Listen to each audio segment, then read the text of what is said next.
Actividad 30. El neumático de un coche contiene aire que se encuentra a una temperatura de 10 grados Celsius. Pues T igual a 10 grados Celsius. Y una presión que vale 2 atmósferas. Calcula qué presión ejercerá el aire si la temperatura debido al rozamiento llega a 50 grados Celsius. Entonces, en el apartado A, la temperatura ha cambiado, luego la llamo T2 y es igual a 50 grados.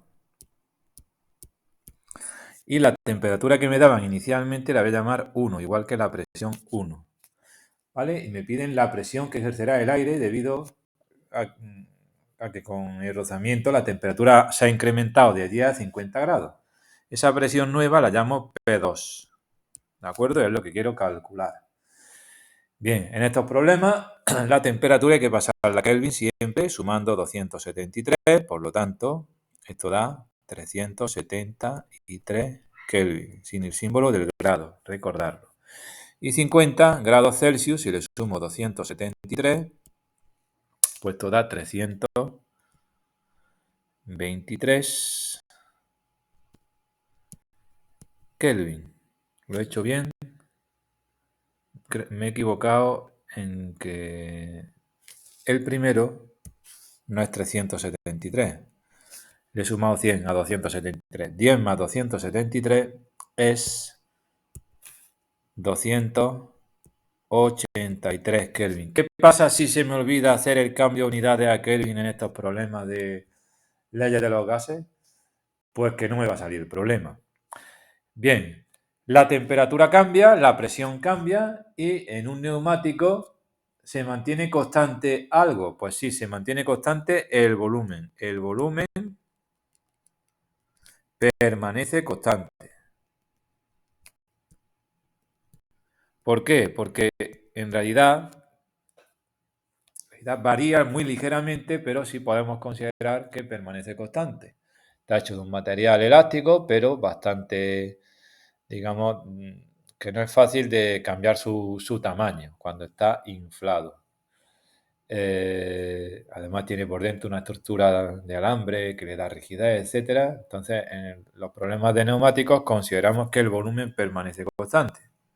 Entonces, cuando permanece el volumen constante, se cumple una ley, que es la ley de Gay-Lussac, que me dice que la presión 1 entre la temperatura 1 es igual a la presión 2 entre la temperatura 2. Es decir, el cociente presión entre temperatura permanece constante.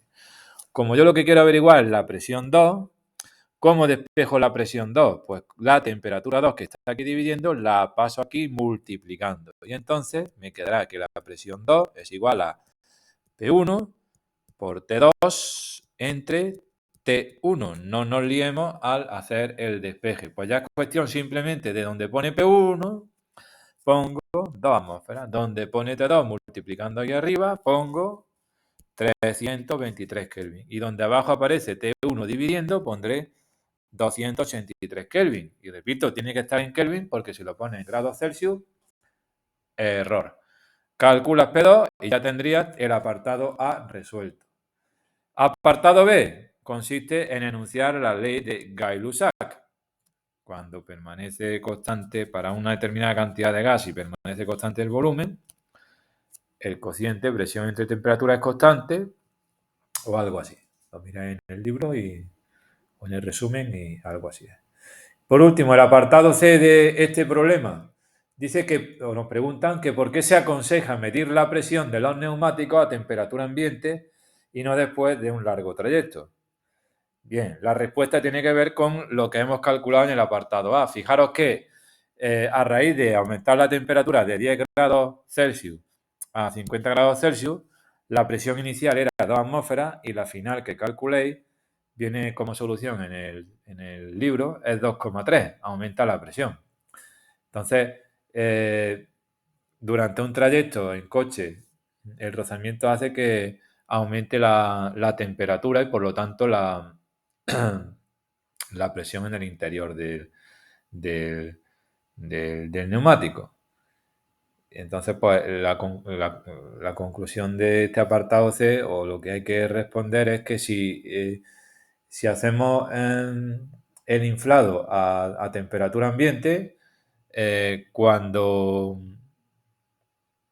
se caliente el aire del interior del neumático debido al rozamiento con la carretera, pues hay margen para el aumento de presión en el interior del neumático. Ahora bien, si yo inflo el neumático cuando la temperatura es superior a la ambiental, llevo la conclusión de que los neumáticos están hinchados, pero luego cuando se enfríen, ¿qué es lo que va a ocurrir?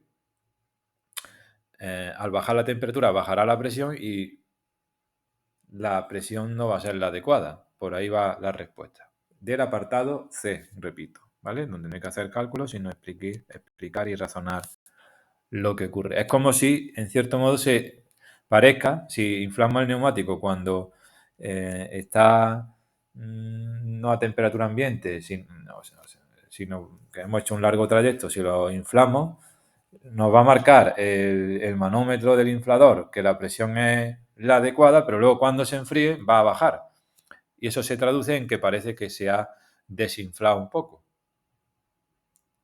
¿De acuerdo? Entonces, a la hora de inflarlo, se inflan cuando está parado el coche o cuando hemos hecho trayectos cortos, no trayectos largos. Con esto acaba la actividad 30.